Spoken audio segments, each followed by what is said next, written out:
मुझे बहुत डर लग रहा है। पता नहीं क्यों ऐसा लग रहा है कि कुछ भयानक होने वाला है। हाँ, भयानक तो होगा। वो मेरा मतलब वो तांत्रिक, वो तो किसी को नहीं छोड़ेगा।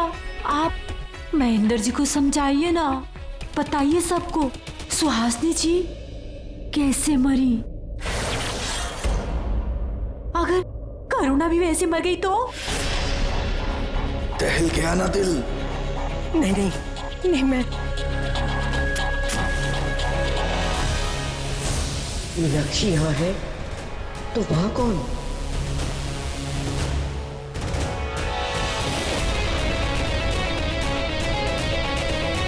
मीनाक्षी,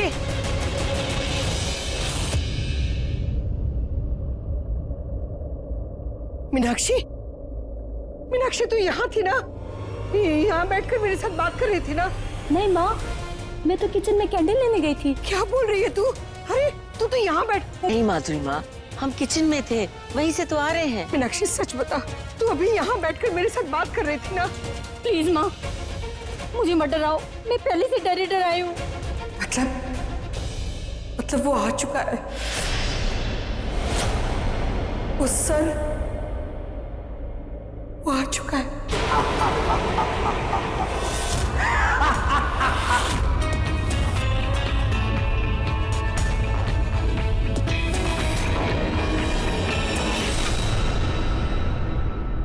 मैं माँ को अंदर ले चलती हूँ कमरे में। चलिए मम्मी जी, वो आ गया है। चलिए आइए। सच कहती हूँ दामिनी, वो आ गया है।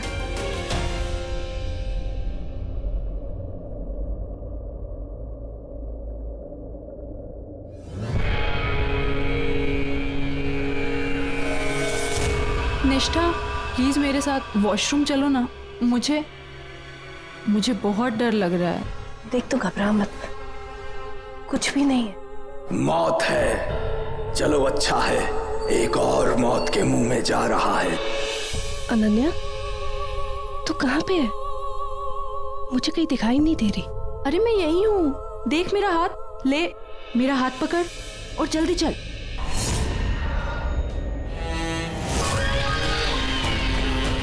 अनन्या, तेरे हाथ को क्या हुआ?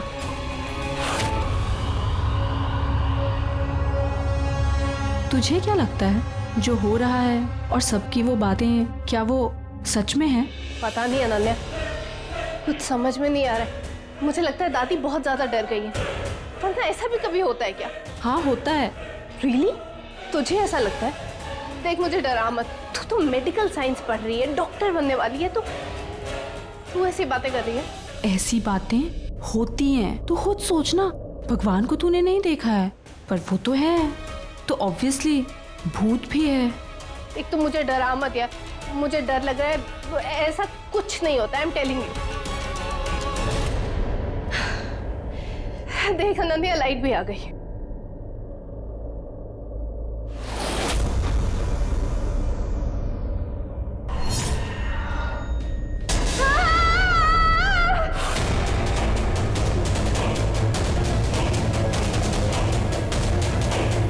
आवाज तो यहीं से आ रही थी। निष्ठा कहाँ है? मैं उधर जाके देखता हूँ। हाँ। निष्ठा!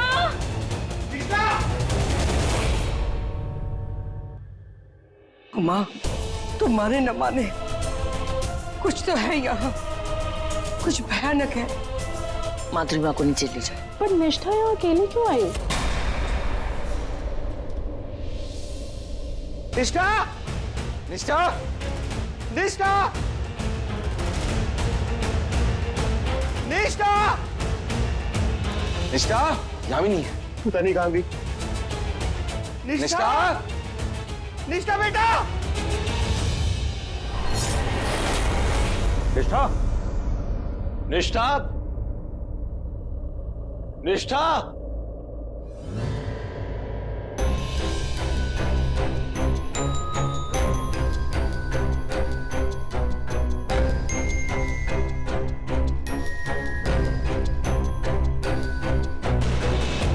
खून की बूंदे यहाँ तक, मतलब यही कुछ है, कुछ तो है।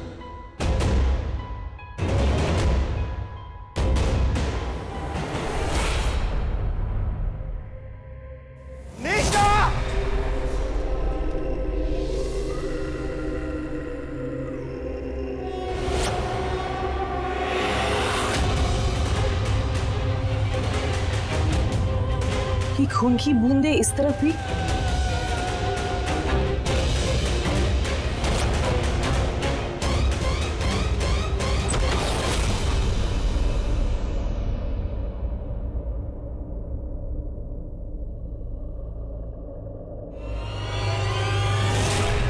निष्ठा, राज, चाचा, पापा, निष्ठा यहाँ स्टोर रूम में है।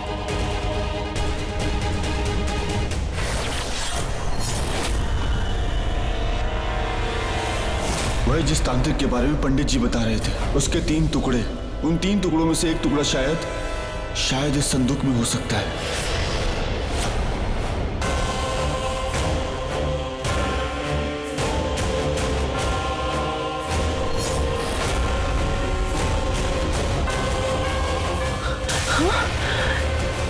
ये तो प्लास्टिक का हाथ है।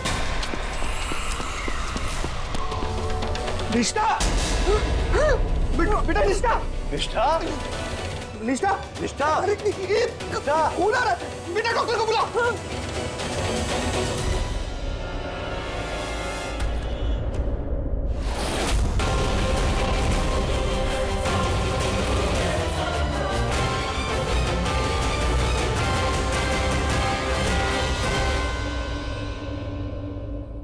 धर्म, तेरे बाबा ने सालों पहले अपने पैरों पर कुल्हाड़ी मारी थी।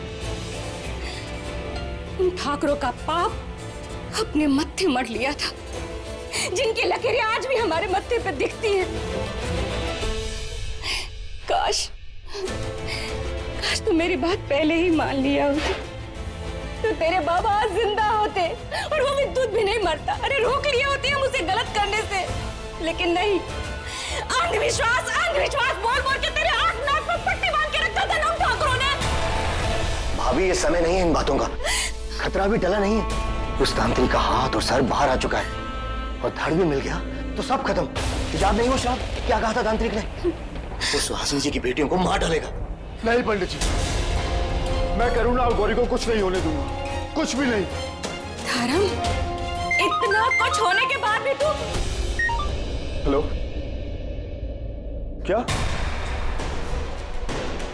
क्या हुआ? किसका फोन था? जिस बात का डर था वही हो रहा है। वो निष्ठा। निष्ठा? क्या हुआ निष्ठा को? कोई गहरे सदमे की वजह से इन्हें बुखार आया है। दवा हमने दे दी है, सुबह तक इन्हें होश आ जाएगा। पर प्लीज ध्यान रखिएगा, इन्हें सख्त आराम की जरूरत है। Thank you doctor.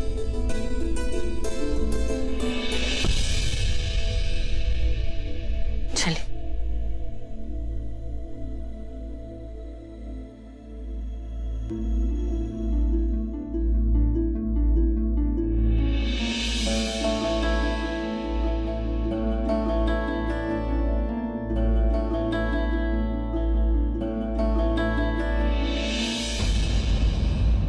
विक्रम,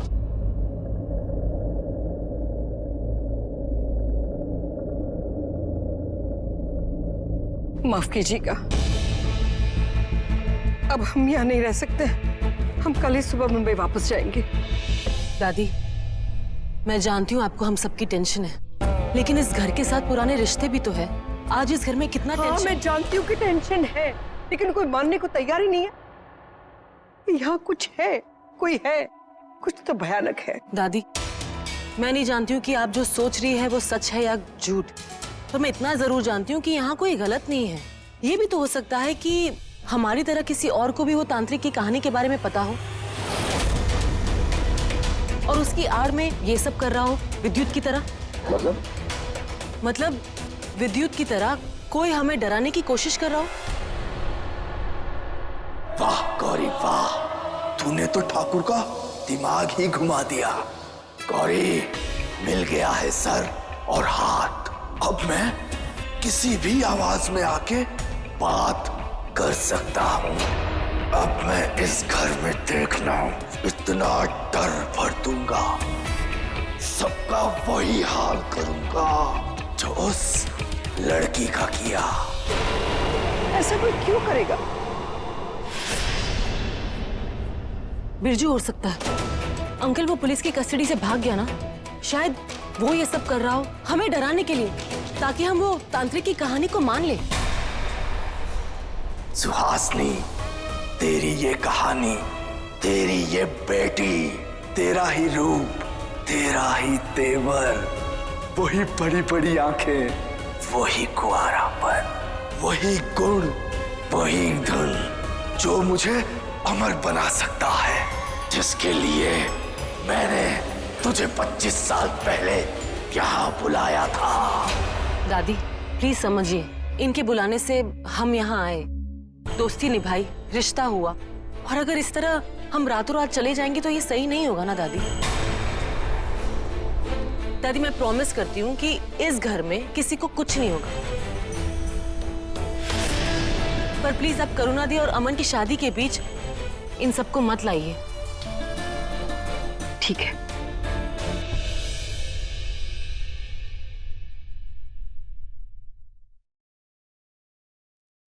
राज, मैं जानती हूँ मैं तुम्हें अच्छी नहीं लगती, and I really don't care, लेकिन धर्म तुम्हारा दोस्त है और मेरी वजह से तुम उसके साथ दोस्ती मत तोड़ो। धर्म ने अभी अभी अपने बाबा को खोया है, जब तक वो अपने बाबा की मौत का कारण नहीं जान लेता उसे शांति नहीं मिलेगी। राज, धर्म को तुम्हारी जरूरत है, so please don't do this. और आप लोग समझिए, अगर हम सब साथ रहेंगे तो हमारा कोई कुछ नहीं बिगाड़ सकता। शाबाश गौरी, जब तक मेरा धड़ नहीं मिल जाता ऐसे ही लड़ते रहो, लड़ाते रहो, कहानियां बनाती रहो। जिस दिन मुझे मेरा धड़ मिल जाएगा, असली कहानी उस दिन मैं बनाऊंगा, मैं फिर आऊंगा और फिर तुम सबको मिटाऊंगा। सही कहा तूने, यहाँ कोई गलत नहीं है, हर किसी को अपनी उलझन है। धर्म ने अपने पिता को खोया है, पंडित जी ने अपने बेटे को, मीनाक्षी की बेटी के साथ अभी ये हादसा हुआ और गांव के 2 लोग भी मर गए। क्यों, कैसे, हर किसी को सवाल है और सबको जवाब मिलेगा, आज नहीं तो कल जवाब मिलेगा। लेकिन मेरा एक सवाल है जिसका जवाब मुझे सिर्फ तुझसे चाहिए। एक अधूरी कहानी, एक सवाल और एक जवाब। कैसी कहानी दादी? वही कहानी जो मैंने, पंडित जी ने और उमा ने अपनी आंखों से देखी है।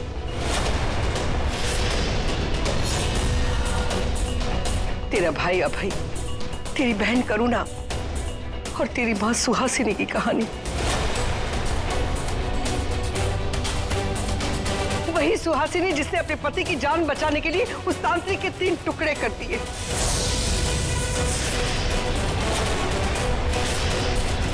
उसने तो तांत्रिक को मार दिया, लेकिन सुहासिनी की मौत कैसे हुई ये जानना नहीं चाहती। लेकिन दादी, आपने तो मुझसे कहा था कि मेरी माँ की मौत एक एक्सीडेंट में। हाँ कहा था, लेकिन ये वही लोग कहते हैं जिसने काल को भी हादसे का नाम दे दिया। लेकिन मैंने और उमा ने जो अपनी आंखों से देखा है वो कोई हादसा नहीं था। वो कालासुर का काला साया था। बरसों पहले की उस काली रात को जो हुआ था वो कोई कहानी नहीं थी, सच था। उस सच को सुनो और फिर यहाँ के सारे इंसान मुझे बताओ कि वो क्या था। उस वक्त अभय और करुणा का जन्म हो चुका था, तू अपनी माँ की कोख में थी, उस रात को घटी थी ये घटना। माधुरी माँ, ये कहानियां सुना के बच्चों को डराइए मत, परेशान हो जाएंगे। अगर फैसला बच्चों पर ही टिका है तो आज इन्हें ही तय करने दीजिए इस कहानी में कितनी सच्चाई और कितना अंधविश्वास।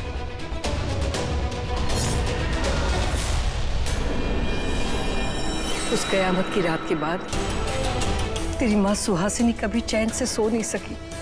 बार बार उसके कानों में वो तांत्रिक का श्राप गूंज रहा था, मानो जैसे उसकी नींद ही उड़ गई थी। इतनी डर गई थी वो। उसकी नजरों के सामने वही कयामत, वही रात, सुहासिनी जी के डर का कारण था तांत्रिक का वो खून जो उस क़यामत की रात को उस पुरानी हवेली के फर्श पर गिरा था। मुझे आज भी याद है वो खून। आप लोग तो उस रात तांत्रिक की मौत के बाद उस पुरानी हवेली को छोड़कर इस हवेली में आ गए थे। मैं आप लोगों से कहता रहा कि उस तांत्रिक के खून को इस तरह मत छोड़िए। उसके कटे हुए 3 टुकड़ों की तरह हो ना हो उसका खून भी जिंदा होगा और हम पर हमला करेगा। लेकिन बड़े ठाकुर, आपने तो मेरी एक ना सुनी। मैं जाना चाहता था उसका खून साफ कर दिया, लेकिन आपने हवेली बंद करवा दी और मुझे भी वहां जाने से मना कर दिया।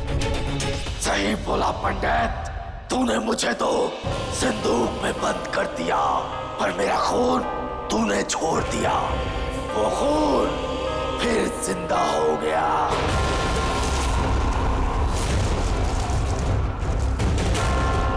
अगर आपने उस रात मेरी बात मान ली होती तो आज सुहासिनी जी जिंदा होती।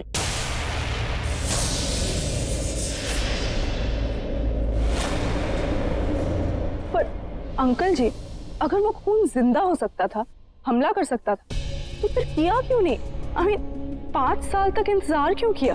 उन 5 सालों में अभय भैया और करुणा दी का जन्म हुआ, तब उसने कुछ क्यों नहीं किया? सुहासिनी के लिए उस रात के बाद 5 साल तक सुहासिनी कभी पलटकर यहाँ राम नामगढ़ वापस नहीं आई। मना किया था ना मैंने तुझे, मना किया था कि यहाँ मुड़कर हम वापस कभी नहीं आएंगे, लेकिन तू उस वक्त भी मेरी बात नहीं माना। ले नहीं आया माँ, लाना पड़ा। राज के नामकरण की रस्म थी और मैंने अपनी सारी प्रॉपर्टीज पृथ्वी को बेच दी थी। उसका पेपर वर्क भी करना बहुत जरूरी था। हमें तो लगा था कि कालासुर मर गया ना माँ, इसीलिए हम आ गए। लेकिन दादी, उस खून की वजह से मेरी मॉम की मौत। वो खून मेरा खून था, काल जैसा काला खून, जो एक आखिरी वार करने की ताकत रखता था। सुहासिनी का इंतजार कर रहा था।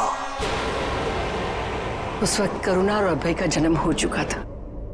तू अपनी माँ की कोख में थी, 9 महीने पूरे हो चुके थे। यहाँ राज के नामकरण की रस्म भी पूरी हो चुकी थी। हम लोग दूसरे दिन मुंबई वापस जाने ही वाले थे। उस दिन घर के सारे जेंट्स प्रॉपर्टी के पेपर साइन करवाने के लिए सिटी कोर्ट गए थे। घर में मैं, उमा और सुहासिनी 3 अकेले थे। अचानक सुहासिनी के पेट में दर्द शुरू हुआ। हमें उसे हॉस्पिटल ले जाना पड़ा। पंडित जी यहाँ थे, इसलिए वो भी हमारे साथ आए। सुहासिनी को बहुत दर्द हो रहा था। हमारी गाड़ी तेजी से हॉस्पिटल की तरफ जा रही थी। सुहासिनी सब ठीक हो जाएगा, अभी पहुंच जाएंगे। उमा जल्दी चला, गाड़ी जल्दी चला।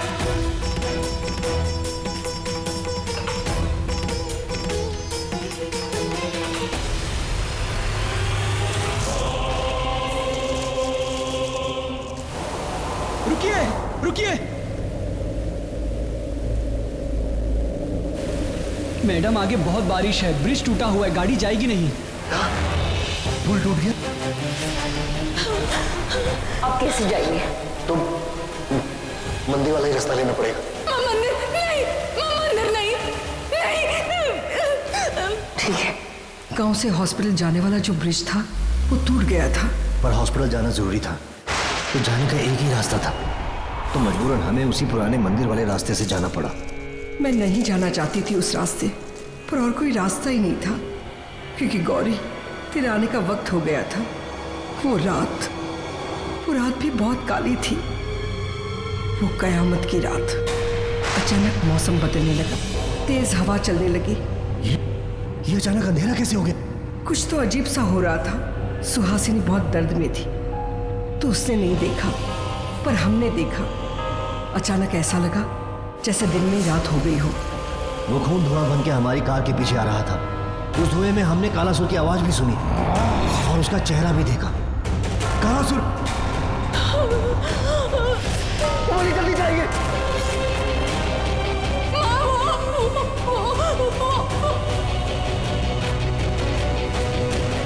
नहीं बेटा, कुछ नहीं होगा। वो मेरा बच्चा, वो आ गया। नहीं, कुछ नहीं होगा। नहीं, कुछ नहीं होगा बेटा, कुछ नहीं होगा। जल्दी चलो।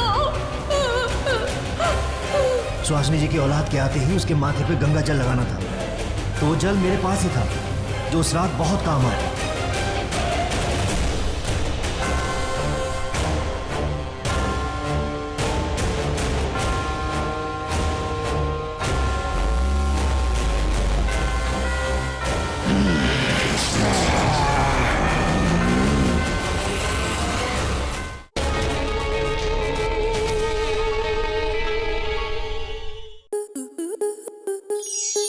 स्टार प्लस के ऐसे ही और बेहतरीन लम्हे देखने के लिए सब्सक्राइब करें हमारे YouTube चैनल को।